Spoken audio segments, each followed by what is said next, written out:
Reality is programmable, and I can essentially prove it to you. You think there's a tree out there, right? And you think there's a dude here. But I only know that the tree is out there in here. It's only because there's an in here that I even know the tree is out there. And it's only because I have this idea that the tree is out there that I can have a sense of in here. But in reality, there's just experience, and these labels or ways of differentiating between internal and external, they're very sketchy and shady, and there's so much error that happens all the time. We see this in relationships where people project certain qualities that they desire or don't desire onto other people. Essentially, we have a neural filter that's looking for certain things in the world based on what seems most salient or important. So whatever we choose to attend to is what we will notice more of, and what we notice more of seems to grow and become more relevant. So in that process, as we invest in a particular aspect of view, a particular way of seeing something, that way of seeing something builds itself through the cycling of experience, through the space of witnessing. It builds itself into more of a program, and that worldview creates an identity. My identity, Jack, Instagram attuned coach, talking about stuff on videos, is something which brings with it a whole load of instructions and a whole load of patterns of thought, of behavior, ways of expressing, ways of speaking. Within that identity role, I operate in a certain way. And you, in your identity role, operate in a certain way based on the feedback loops in your life, your worldviews, the ways that you experience things, the things that you've habitually paid most attention to that seem most significant in your life. And all of that is occurring through you, not particularly inside, not particularly outside. It's like it's cycling through. It's like a program or a pattern that is cycling through a still, vast, empty space.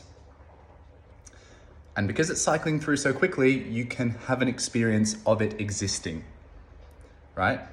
If it was still, if your identity was fixed, if external was just external and internal was just internal, and things were exactly as they were, and we could define them perfectly, then they wouldn't be moving. And if they were fixed and not moving, we wouldn't be able to relate to them because we would not know how they work. When something works, when we know how something works, what we mean is we know how it moves, we know how it changes over time, we know what it does, we know how to interact with it. And we only know how to interact with things when those things are moving, when they're coming towards or away, when there is movement within the still space of voidness. So everything we're experiencing is cycling, it's moving, it's happening in voidness. Your identity is unfolding, your worldview is unfolding, the tree, the you, all of that stuff is happening within voidness. Now here's where it gets really, really, really cool. You can just choose to create new identities. You can make things real, beginning by simply noticing tiny specks of particular things, and then building tiny little constellations, and then building little houses and sandcastles, or more complete pictures and understandings of that thing. Let's say you've never learned anything about history. History is just a word, and you're like, what does history mean? You become a history professor, and the world that history, that little keyword, opens up is like a vast universe within a universe. And it's history. You've grown that world in yourself to be able to see it outside of yourself. And because of that, you've created this whole new aspect of this new space of somethingness within voidness. So you can do that in any way you want by noticing anything you want. And you can notice it with any way of being that you want. So I can notice you like this. I'm noticing you, and I see all of the conditions and features of your face through this feeling. I see you through this feeling. Or I can just be like, and then I notice you through that feeling. So we can create things by having any idea, any sense of something we want to look for or expand. And we direct our attention towards it, and in directing the attention, the intention and energy flow towards it, it expands, it takes up more space neurologically. There are connections forming in the brain, and the external reality becomes more relevant too, because internal and external are just one cycle. They're just two ways of talking about parts of one process. And then what I notice expands, and then I can zoom in and I can notice more. And then I become that over time. The more I repetitively notice it, it becomes a part of my worldview, becomes a part of my identity, becomes a regular feature within the type of consciousness that I have, until it becomes more and more tangible and interactive, right? So if I'm trying to speak to you like, I can't say much, but if I can speak like this with words and with sounds, and I can define and open and refine and expand what I'm trying to say, then we're in this whole realm of language, like the realm of history.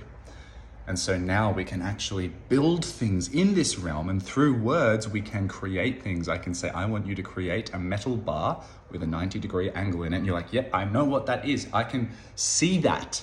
It doesn't exist in density yet, but I can see it, and therefore it exists within me. So it can exist outside of me if it exists within me. It's just a matter of time, because within and without are just two aspects of one process.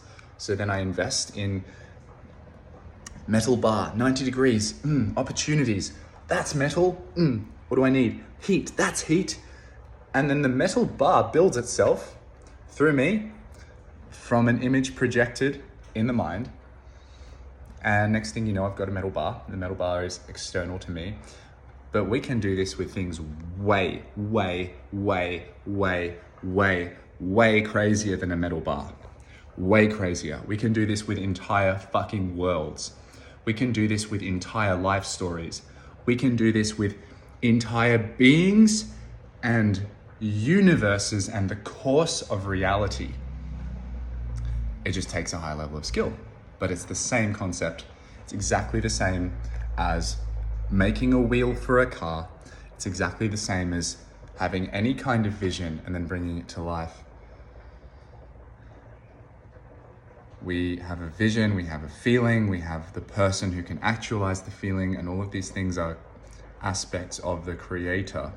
They are parts of the creative process. Your identity is a tool in a creative process. The feelings are tools in a creative process. The thoughts are tools in a creative process. The relationships are tools in a creative process.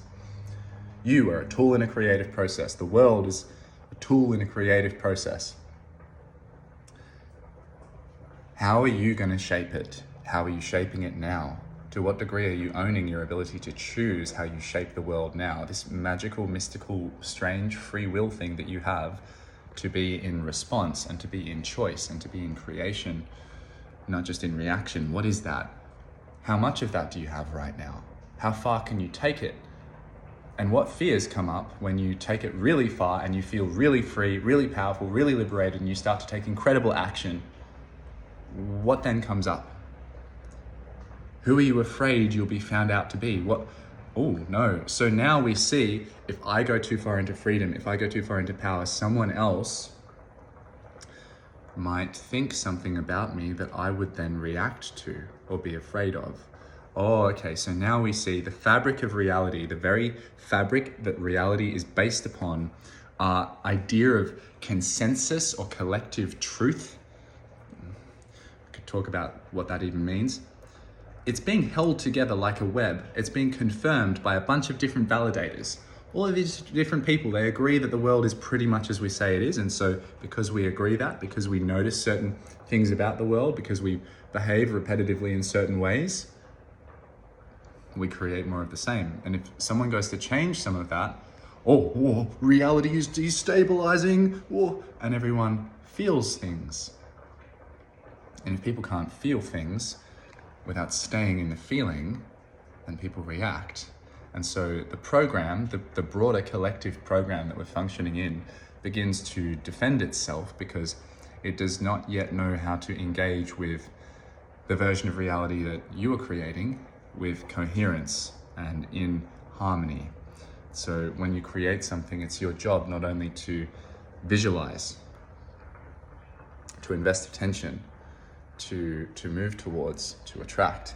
It's also your job to do that within a harmonious signature, a harmonious way of being, breathing into your heart, breathing into your feet, breathing into your whole body. Being a place in which that thing can experience itself coming to life in a way which finds harmony with the rest, which fits in with the rest, which doesn't exclude what's already here. The code, the story, the world, the reality that's already here doesn't know how to make space for more until you become spacious in the creative process. And then in that spaciousness, you carry forth the old world into the new world. Essentially what you're doing is you're reconciling memory and reconciling certain identities that you have with new ones, and you're having them dance and create together. You do that through being in coherence. And once you're in coherence, all of the separation collapses and things just shape and form oceanically. They just change. Whatever you speak starts to come. Whatever you lean into starts to come. And it's just like, how wild are you willing to be? How much are you gonna swim, fly, dance, and float and cartwheel and fucking sprint through life like a child who's riding a fucking magic carpet? Like, how magic are you willing to be? Because things can be as magical as you let them be. Reality is not what it is. Reality is what you think it is because of how it seems.